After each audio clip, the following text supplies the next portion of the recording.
After receiving confirmation that your articles of incorporation has been granted, and after receiving confirmation that your employee identification number has been assigned, the next step you may want to take is to open up a business bank account.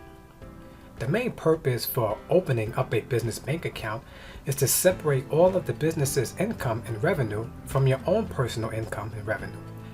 It's very important that this separation be established and maintained, or you may be in danger of losing your current business structure status. The bank you will ultimately decide to open up an account with depends on your particular preference. However, there are certain documents you will need to have with you, and there are certain procedures you must follow. The documents that you must certainly have when applying for a new business account would be your Articles of Incorporation, your letter from the IRS that issued your EIN, and personal identification. Opening a bank account means that you are depositing cash or check into the account. Before you can deposit cash or check into the account, you must first fill out a deposit slip. This slip should normally be filled out before speaking with a bank representative. The slips are available in an easily accessible location in the bank. In most cases, when opening a new business account, the representative may fill out the deposit slip for you. In this lesson, we will view a sample deposit slip and fill it out together. This deposit slip is from Chase Bank. Be mindful that all deposit slips don't look the same, but pretty much have the same information written on the slips. The top left is where you will enter the date. For this example, let's enter 4/9/20.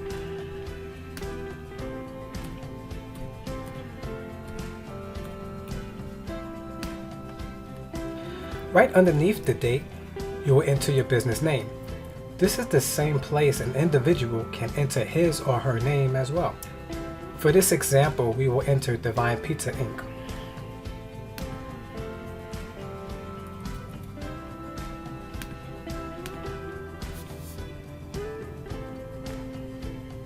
Directly underneath, there is a section for you to sign, only if you are expecting to receive cash back after you deposit your money. We will not sign today. Right below is a section to enter your account number. This section would normally be filled out once you already have an account. Since you are opening a new account, the bank representative will fill out that portion. This bottom portion of the slip is where you will find the bank's routing number as well. The correct routing number will be provided to you by the bank representative. On the top right of the slip, you'll see options to check if the deposit is going into a checking, savings, or liquid account. Normally, when opening up a bank account, it is for a checking account, so we will check this option.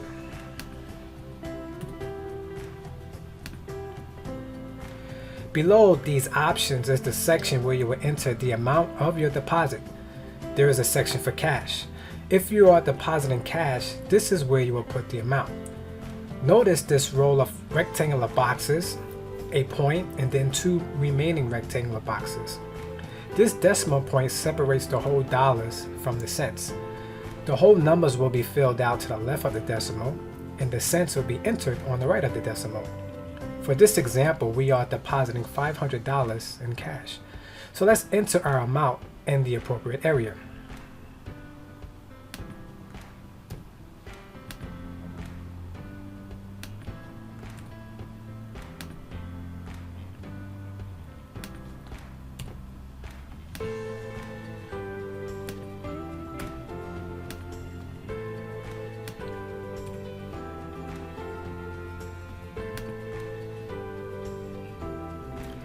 $500 will go to the left of the decimal, and $00 will go to the right because we have no cents.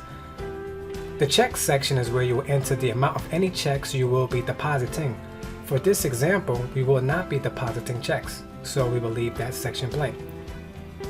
The total from other side section is where you will enter the amounts of cash and checks that have been recorded on the back of the slip due to lack of space to enter it on the front. The next section is where you will enter the subtotal of all recorded amounts, whether cash or check. For this example, we've only recorded $500 in cash, so our subtotal is $500.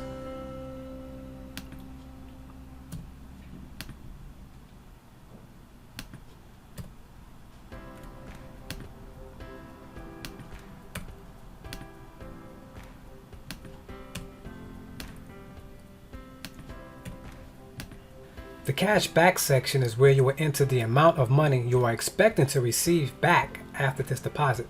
This will not apply to us now. Now that all the amounts have been entered, we can write in the total amount deposited for the day, which is $500.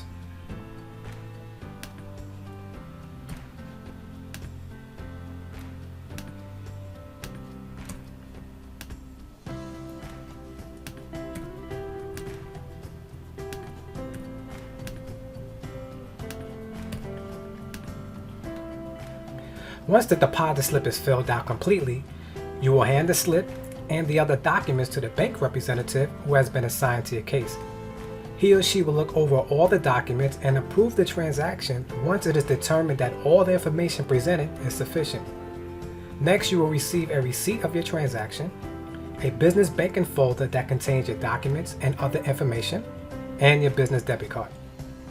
As we wrap up this lesson, consider the following questions. What documents must be presented when opening a new business account? Why would you need personal identification?